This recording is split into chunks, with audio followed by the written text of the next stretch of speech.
kata bagaimana wanita nak masuk syurga. Allah kata 4. Yang pertama, dia solat 5 waktu. Allah. Tak perlu solat sunat pun, tak apa. Okey, yang kedua apa? Dia berpuasa di bulan Ramadan. Okey, tak apa, tak puasa 6, tak apa, tak puasa Isnin Khamis, tak apa, tak apa.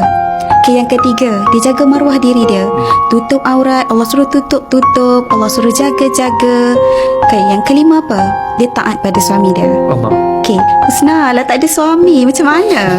Tak apa, taat dulu pada mak ayah. Dan Allah kata apa? Buat 4 benda paling basic ni. Kau pilihlah pintu mana yang kau nak masuk. Pintu syurga. Dan kita ada pintu syurga berapa, Ustaz? Ada 7. 7. Pilihlah. Nak masuk pintu Ar-Rayyan ke, silakan. Boleh pilih. Macam tu. Nak bagi tahunya itu amalan yang paling mudah. Itu dari sudut hadis, Ustaz. Kalau antara Kak Usna, saya rasa macam itu pun payah. Kalau itu payah, susah sikit lah. Sebab solat tu pun solat 5 waktu macam tu je kan. Tapi antara benda-benda yang paling basic yang adik-adik boleh buat juga adalah sangka baik dulu dengan Allah.